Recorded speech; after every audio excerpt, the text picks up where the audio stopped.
तो हेलो कक्षा 9 के विद्यार्थियों, आज हम आप लोग मैथिली शरण गुप्त जी द्वारा रचित पंचवटी कक्षा 9 में दिए गए शीर्षक का व्याख्यान करेंगे। तो चलिए आइए देखते हैं।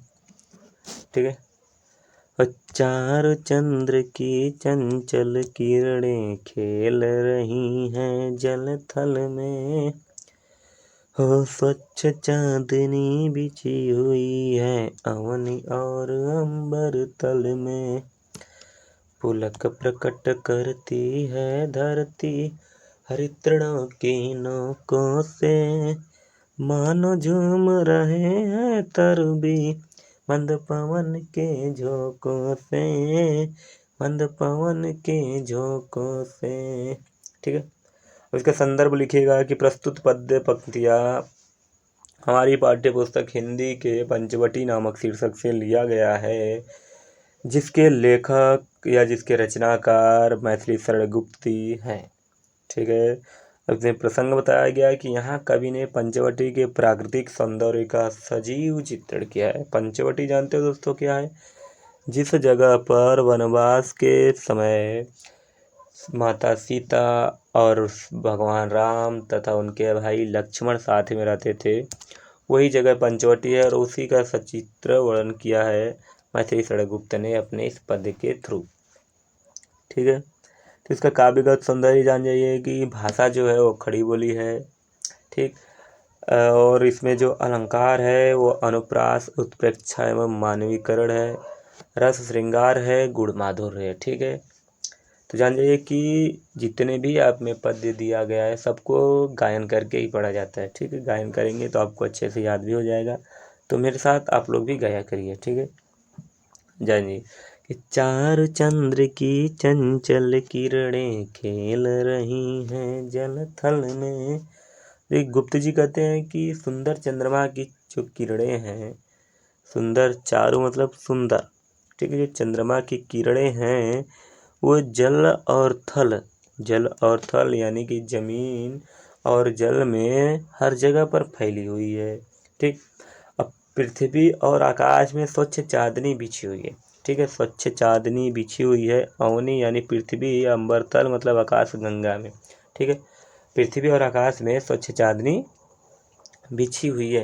अरे पुलक प्रकट करती है धरती हरितृणों की नोकों से, मानो झूम रहे हैं तरबी मंद पवन के झोंकों से, मंद पवन के झोंकों से। अरे हरी हरी घास जो है, हरी हरी जो घास की नोकें हैं, ऐसा लगता है कि मानो ये पृथ्वी के सुख से रोमांचित हो उठे हैं। ऐसे नहीं कि ठंडी हवाएं जब चलती है तो हमारे शरीर की जो रुआं हैं खड़े हो जाते हैं यानी रोमांचित हो उठते हैं। तो उसी तरह से लग रहा है कि हरी हरी घास की जो नोकें हैं ऐसे लगते हैं कि पृथ्वी के सुख से रोमांचित हो उठे हैं। और वहाँ के सभी वृक्ष जो है, वहाँ के सभी वृक्ष मंद मंद गति से झूम उठते हैं, झूमते हुए प्रतीत होते हैं। अरे मंद मंदम नुदति पवन, अरे धीरे धीरे चलत है हवा। ठीक है दोस्तों। अगला पद देख लेते हैं कि पंचवटी की छाया में है सुंदर पर्ण कुटीर बना, उसके सम्मुख स्वच्छ शिला पर धीर भीर निर्भीक मना, जाग रहा है कौन धरोधर जबकि भुवन भर सोता है, भोगी कुसुमा युग योगी सा बना दृष्टिगत होता है, भोगी कुसुमा युद्ध योगी सा बना दृष्टिगत होता है। ठीक है। इसका प्रसंग है कि इसमें प्रहरी के रूप में, चौकीदार के रूप में लक्ष्मण का सुंदर चित्रण किया गया है। ठीक है। भाषा वही खड़ी बोली रहेगा, रस इसमें शांत है, अलंकार अनुप्रास है और उपमा है। ठीक है। गुण प्रसाद है। व्याख्या कवि कहता है कि पंचवटी की जो घनी छाया है, पंचवटी की जो घनी छाया है उसमें एक सुंदर पत्ते की कुटिया बनी है। पड़ मतलब पत्ते, कुटीर मतलब कुटिया बनी हुई है। उस कुटिया के सामने, सम्मुख मतलब सामने, स्वच्छ मतलब साफ शिला मतलब विशाल पत्थर पड़ा हुआ है, जिसके ऊपर धैर्यवान यानी कि धैर्यशाली, ठीक है, वीर बालक, निर्भीक यानी बिना डर का, निर्भय मना मतलब मन वाला वीर पुरुष बैठा हुआ है। ठीक है, जस्ट उस कुटिया के सामने, जो पंचवटी में एक सुंदर कुटिया, पत्ते की कुटिया बनी है, उसके जस्ट सामने एक बड़ा सा पत्थर है, जिसके ऊपर एक धीरवान, निर्भीक, बिना डर वाला एक वीर मन वाला बालक जो है बैठा हुआ है। ठीक है, जाग रहा यह कौन धनुर्धर, जबकि भुवन भर सोता है। अब सारा संसार सो रहा है, जबकि भुवन भर मतलब पूरा संसार सो रहा है, लेकिन यह जो वीर बालक है अभी तक कौन है, यह जो धनुर्धर जाग रहा है। ठीक है, यहाँ पर कवि प्रश्न पूछ रहे हैं कि कौन धनुर्धर है, धनुर्धारी है, जो अभी तक जाग रहा है, जबकि सारा संसार इस वक्त सो रहा है। ठीक है, भोगी कुसुमा युद्ध योगी सा बना दृष्टिगत होता है। यह वीर ऐसा दिखाई पड़ता है कि जैसे भोग करने वाला कामदेव हो, यहाँ योगी बनकर बैठा हुआ है। ठीक है, अगला पद है कि किस व्रत में है व्रती वीर, यह निद्रा का यो त्याग किए, राज्य भोग के योग्य विपिन में, बैठा आज विराग लिए, बना हुआ है प्रहरी जिसका, उस कुटीर में क्या धन है, जिसकी रक्षा में रत तन है, मन है, जीवन है।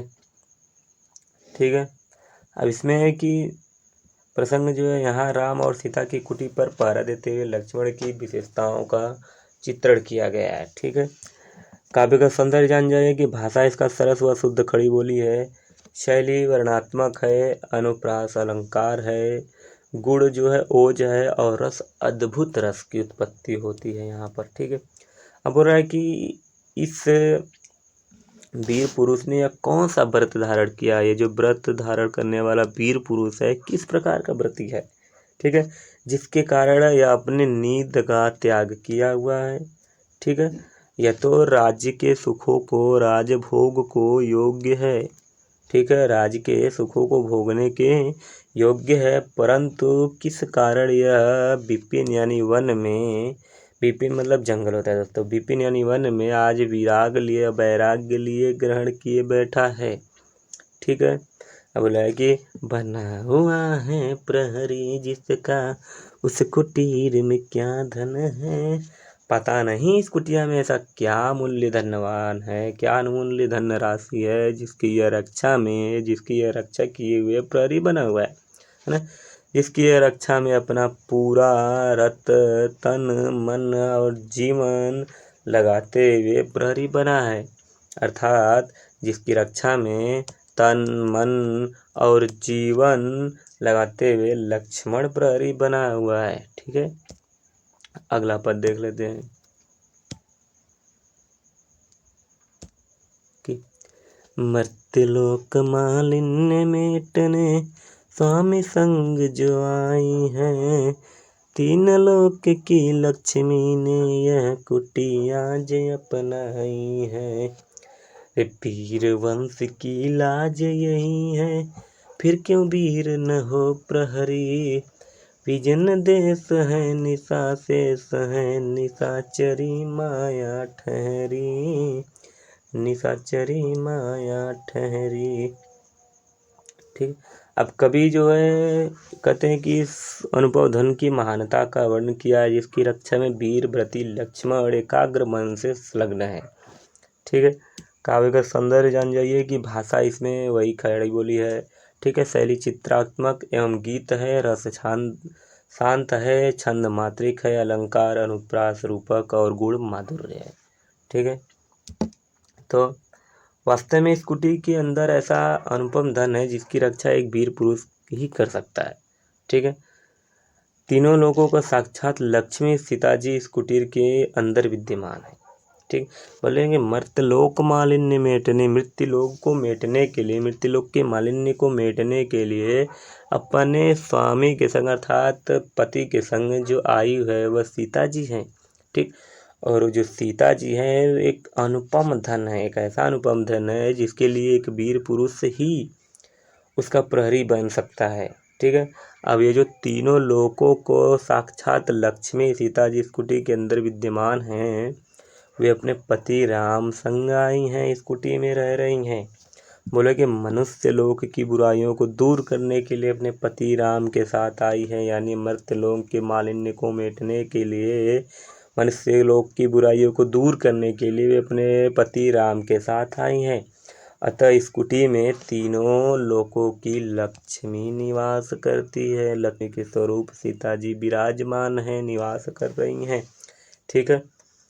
वे वीरवंश की लाज हैं, वीरवंश की प्रतिष्ठा है। तो रघुवंश वीरों की वंश है, उनकी रक्षा से ही रघुवंश की प्रतिष्ठा होती है।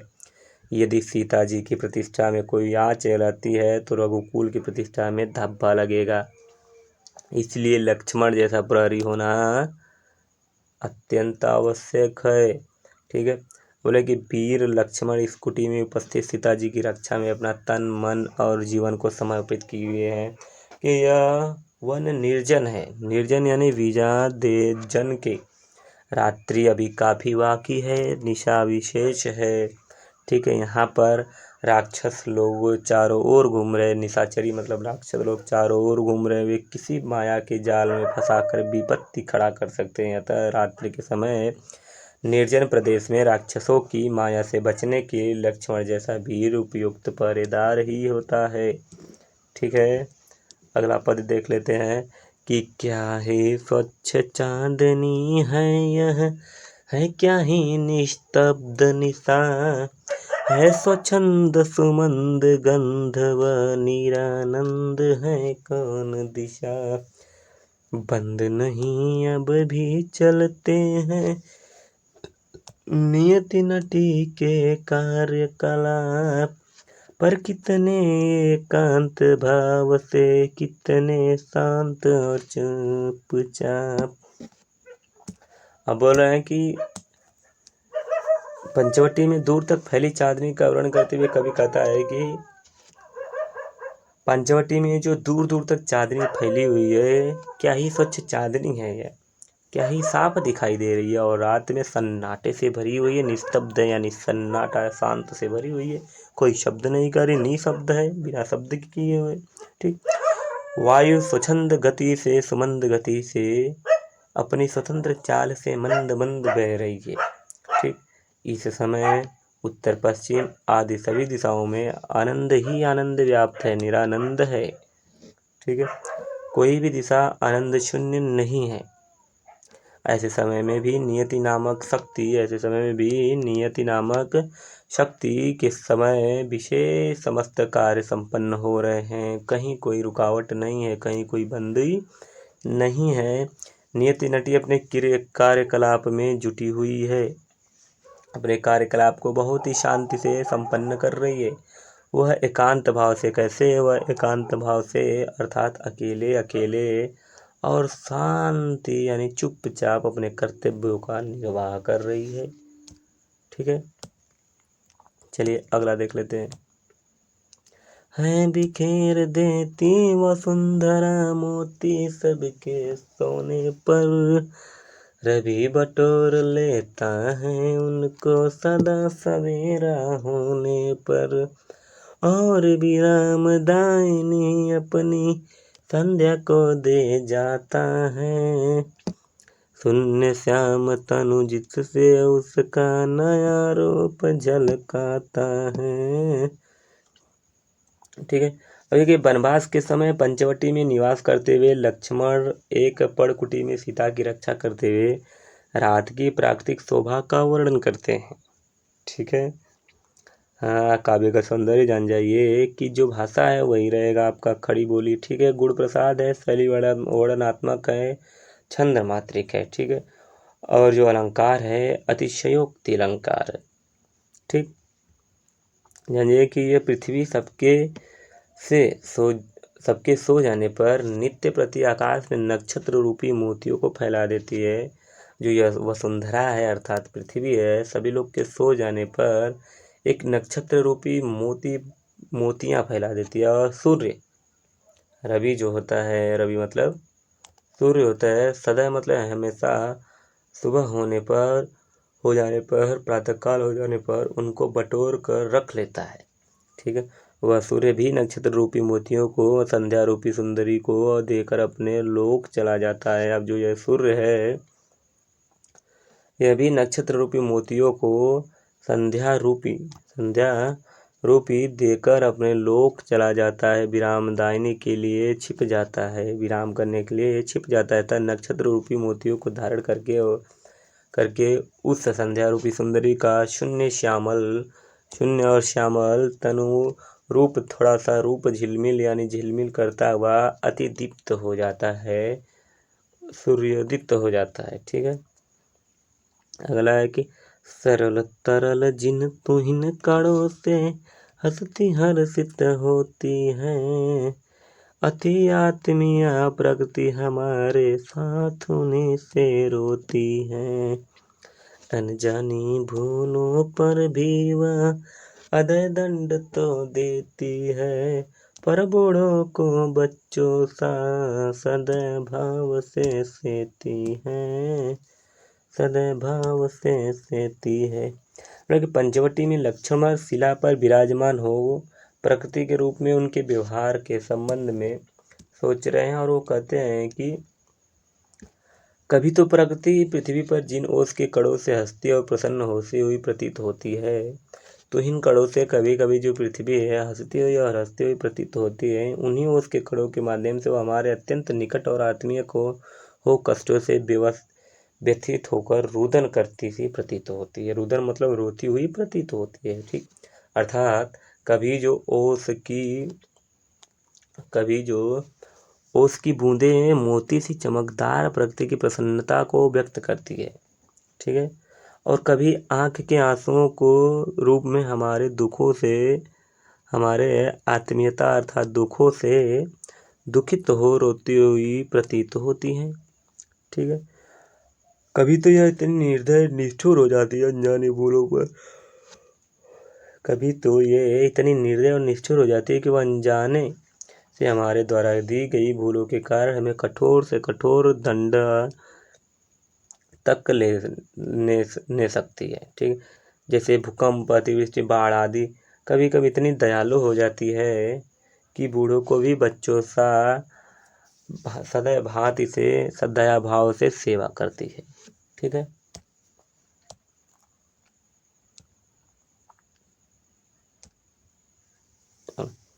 तेरह वर्ष व्यतीत हो चुके पर मानो कल की है बात, वन को आते देख हमें जब आर्ता चेत हुए थे तात, अब वह समय निकट ही है जब अवधि पूर्ण होगी वन की, किंतु प्राप्ति होगी इस जन को इससे बढ़कर किस धन की, इससे बढ़कर किस धन की। ठीक, इसका भाषा शैली जान जाइए, काव्य का सौंदर्य जान जाइए कि साहित्यिक भाषा है इसका, खड़ी बोली भाषा है, रस शांत है और गुण प्रसाद है, छंद मात्रिक है और अलंकार उत्प्रेक्ष है। ठीक है,